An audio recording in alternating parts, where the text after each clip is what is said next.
Hello and welcome back to more For Honor Duels. We are diving straight into the fight. This time we are playing as the Highlander and our first opponent is the Gladiator. Both of these characters were released at the start of Season 3, but the community has unanimously decided that the Gladiator is more powerful, and there are a ton of good reasons for that. He's faster, he does a ridiculous amount of damage, his kit is overall easier to manipulate, so we're going into this with a lot of disadvantages, but the Highlander, although he is not one of the top tier characters, he does have some interesting tricks up his sleeves, or up his kilt. Maybe there's something up there as well. Let's find out. Starting off though, landing a light attack, trying to be very aggressive, transitioning to the offensive stance and throwing out unblockables, but those unblockables are very slow and easy to dodge, especially by a fast character like the Gladiator. But something interesting, his side dodging attacks, if you block them, there is a very good chance you can get a free guard break. The recovery time on that particular move is pretty high. So we're using a little bit of our knowledge of the character to punish him, but so far things are pretty even. Landing a big swing with that side heavy attack. We did have armor, so even if the Gladiators hit connected, we would have gone through, and that's something you have to take big advantage of when you're playing as the Highlander. The Celtic Curse gonna get feinted to the side and put the score at 1-0. So the first round is gonna go to us. One of the biggest problems that a lot of people have with the Highlander, though, is the fact that he has super armor on his heavy attacks, which means he's meant to trade blows with the person he's fighting, but he doesn't have a significantly higher health pool than any of the cast in the game. His health is pretty average, so the only time you're really able to trade safely is if you have a big lead over your enemy. And starting off with an aggressive kick to the chest and then landing an unblockable heavy attack. We're transitioning to that offensive stance very quickly and getting some big damage because of that. The Highlander excels at putting pressure on people. After you land a successful attack, you can transition into that offensive stance and continue with a kick with more very fast light attacks, or even go into some unblockable mix-ups. There's a lot you can do, and that gets you some big rewards. Unfortunately, though, a lot of our startups are getting interrupted now by the Gladiator's light attacks. His enhanced stamina pool, or whatever it's called, allows him to just continue to poke and almost never have to worry about running out. But we do have him on his last bar of health. We do have a slight advantage, which means we could trade a blow with a heavy attack, but it doesn't look like we're going to have to do that because we landed a guard break, pushed him up against the wall, and landed a heavy attack.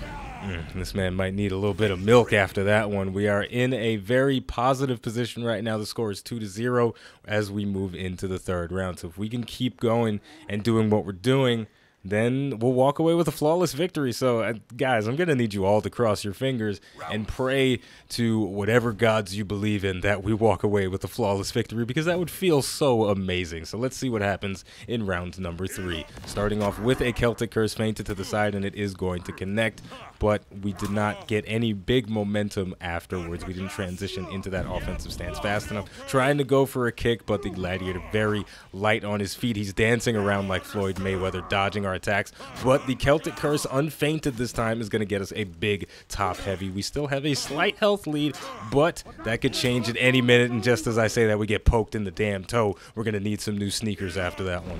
We're being very liberal about how we use the Celtic Curse. We've used 5, 6, 7, or 8 of them at this point, and if we end up going into the later rounds, that might prove to be a disadvantage, and we've been hit with the toe poke while out of stamina, so that's going to put us on our back and give the Gladiator enough time to land a heavy attack to finish us off. But being too predictable with your moves, the things that you use as mix-ups could become your downfall if you use them too often and the person you're fighting is paying attention. They're going to say, oh, I've seen that before. They're going to parry your attacks, and you're going to be left feeling like a jackass. So we are in round number 4, back where it all started, getting hit with a light attack right off the bat. The Gladiator incredibly fast. That toe poke gonna come out before our light attack. A lot of stuff going on there. He feinted an attack and parried the light attack that we were attempting to use against him. That was an unblockable attack, so the superior block property on the Highlander's light attacks wouldn't have done anything there, but it might have just been fast enough to interrupt the attack. But either way, that's in the past now. The unblockable going to come out again. We tried to parry it, but we messed up. We got tossed against the wall, and a relentless flurry is going to follow. Oof, and unfortunately we're going to get clipped as we're trying to follow through with a swing, and that is going to even up the score 2-2, and we're going into that 5th round. This is a pretty unexpected turn of events. We had some nice momentum going in those first 2 rounds, but we've seemed to have lost all of it, and we're going to have to try some big things here. Maybe get a caber toss, maybe kick him in the chest, kick him off the ledge. I don't know. I'm willing to do anything to get a win. You guys know me. So let's see how this works. We get hit with 2 pokes right off the bat, putting us at a big deficit, making trades unfavorable for the time being. Landing a successful light parry, but we went for a guard break, and the Highlander's guard breaks are currently a little bit wonky, and they don't always work the way they're supposed to. And our heavy attack got parried while out of stamina. Gonna knock us to the ground and take some punishment from the Gladiator. Now, we've only got a single bar of health left, but we threw out a Celtic Curse. It finally got parried. Guard break, followed by a heavy attack. Gonna be just enough to finish us off. It almost feels like we got robbed a little bit there. There would have been a very big swing in momentum if we landed that guard break after the parry attempt. We would have gotten a knockdown, and that would have led into some very serious unblockable mix-ups. The Highlander, because he can switch to that offensive stance and throw out unblockable attacks, he can force a parry attempt and feint and then get a nice clean knockdown. But we've got a little bit of a chance at redemption. We're going up against an Orochi this time, so let's see if we can make a better showing for ourselves. Despite not being one of the most powerful characters in the game, the Orochi is strong in his own way. He's got some of the best damaging attacks in the game, so it's going to be very difficult for us to trade blows if we do it at the wrong time. The Orochi's just going to straight up win those trades, but already we're off to a pretty good start, using that offensive stance very liberally, throwing out those quick light attacks, getting a big advantage. We landed a guard break, pushing him over towards the corner, maybe trying to get a wall bang so we can get a free heavy attack off of him, but unfortunately we've run out of stamina and the Orochi has circled out, but he doesn't have a very strong out of stamina presence. He's going to parry our light attack and get a big top heavy on us. Things are looking pretty good though. We did land a Celtic Curse. We feinted it to the side, and that confused our opponent a little bit. Both of us are in a very critical state at the moment. The Orochi though is out of stamina, which is pretty dangerous, throwing out that caber toss, but he's going to step out of the way. We said, get over here, you little rascal, and he said, now is not my time. We feinted that unblockable heavy attack just in time to stop the storm rush, but as we go for the Celtic Curse, the Orochi zone attack is going to come out a little bit faster. I believe that attack does 20 damage, so it's not enough to kill from a full bar of health, but we had just under the amount needed to survive. Somebody correct me though if I'm wrong about the amount of damage that the Orochi zone attack does, but either way, it's not important. We lost. It's in the past. Let's move on to round number 2. Starting off with the offensive stance, that might have been some sort of intimidation tactic. We got a successful superior block on the zone attack, but that was a pure anticipation thing. The superior block property is not fast enough to react to certain moves, so you have to use a little bit of guesswork. We tried to follow through with a second heavy attack, but that got deflected. We stood around for a little bit too long there, and we got guard broken from a very neutral position, and a top heavy going to put us in the ground.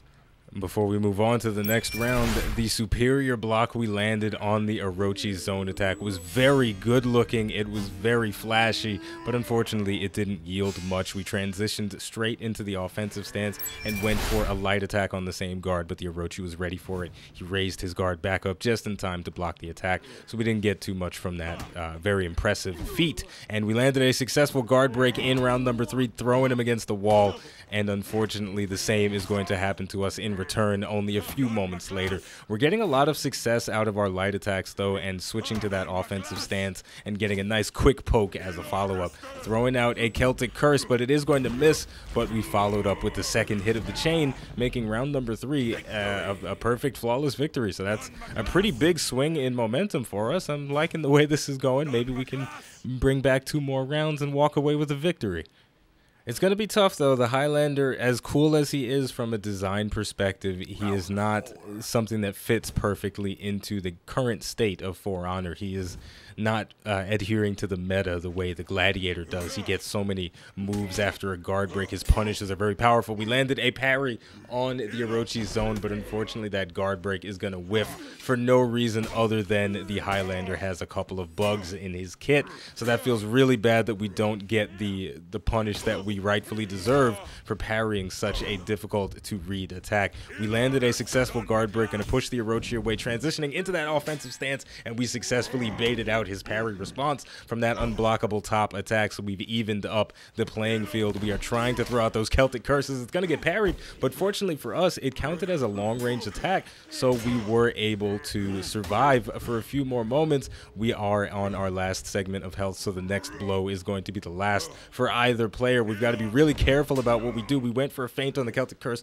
Thank goodness the Orochi didn't use his storm rush, because we would have plowed straight through that. Again, the zone attack going to come out, but this time we had enough to survive, so the head of the Orochi going to come off, and it's going to go on our mantle.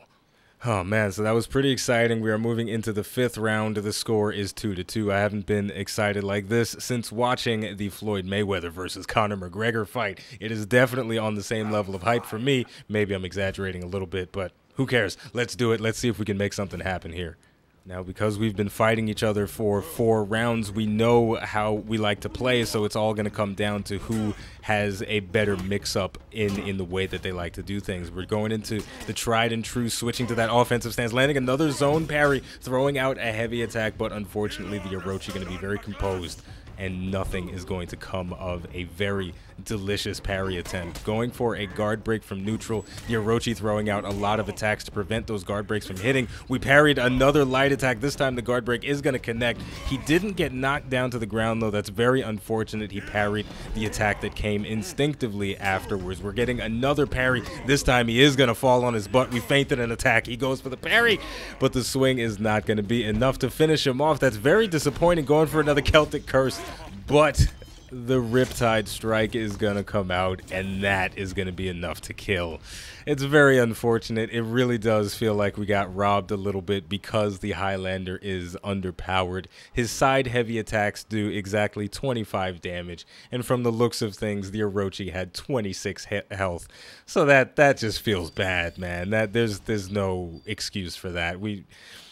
Look, I'm gonna go on record and say I should have won that one, but because the Highlander is a weak character at the moment, we lost. So I'm a little bit salty, but hey, I had a good time. We didn't see too much of the Highlander's kit because against a faster character like the Orochi, it's very difficult to use the kicks and the caber tosses because they have such a slow startup, but because I like to show off the potential of characters and what they can do, we're going to watch one more match from the perspective of the Highlander. We're going up against the same Orochi, maybe going to get some redemption here, or maybe it'll be another intense match. We never know how these things are going to go. With the For Honor, it's a very dynamic game, and it can flow in a lot of different ways, especially when you have 2 players just using the honest toolkit that their characters have and not going for any unlock exploits and things of that nature, which neither of us are doing. Charging straight forward, going for 2 heavy attacks right off the bat. It looks like we're a little bit upset at the way that last round went, so we're not even bothering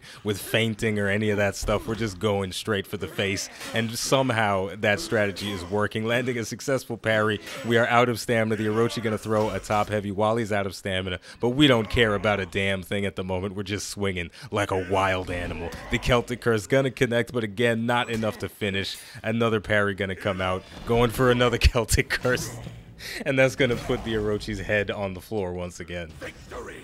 You know, For Honor is a really fun game and a really exciting game. It's very unfortunate that it's not perfectly balanced, but as something that is so unique with very little precedence, it's to be expected that it isn't a completely flawless product even after being out for 6 or 7 months at this point. But it's well on its way to becoming a masterpiece. It's already a great game, and it's only going to get greater as time progresses. We feinted that Celtic curse to the side. The Orochi's been slightly conditioned to expect us to go and swing for the face, commit on our attacks, so he's going for deflects. This time he is going to land it because we went back to our old ways of not feinting. That's something interesting that you can do. We're going through his attack. That Storm Rush going to connect, but we had armor, so our heavy attack from the side went through, throwing out a raw heavy attack. The parry timing going to be a little bit off, and he's going to get punished very severely for it. I think the worst punishment you can think of is death. Or maybe diarrhea. I don't know. That was silly. I shouldn't have said that. Let's move on to round number 3 and see if we can get some exciting plays and get a flawless 3-0 victory. As fancy, though, as the Highlander can be, he's got a lot of unique aspects to his kit. If you fall back on your fundamentals, you can make a lot of really nice things happen. We had our guard situated at the side waiting for that zone attack, but it didn't come out, and we used the superior block property to get a nice crushing counter strike from the top. Now that the Orochi is out of stamina, we can try to feint that unblockable attack, but he's not going to fall for the same trick again. Those top heavies are coming out very fast. The zone attack again, we might have tried to parry that, but our timing a little bit off. We've got him on his last segment of health, switching to the offensive stance, feinting the kick into the caber toss, and that's going to be it, ladies and gentlemen. Assassins can attempt to parry that unblockable attack after the caber toss, but you got to be very quick with it. The timing is really tight. So we did prove that we are pretty damn proficient with the Highlander. We can make things happen. You guys can trash him in the comments if you want. You can say he's a bad Orochi, but I was the one fighting him, and he's pretty damn good. He knows what he's doing.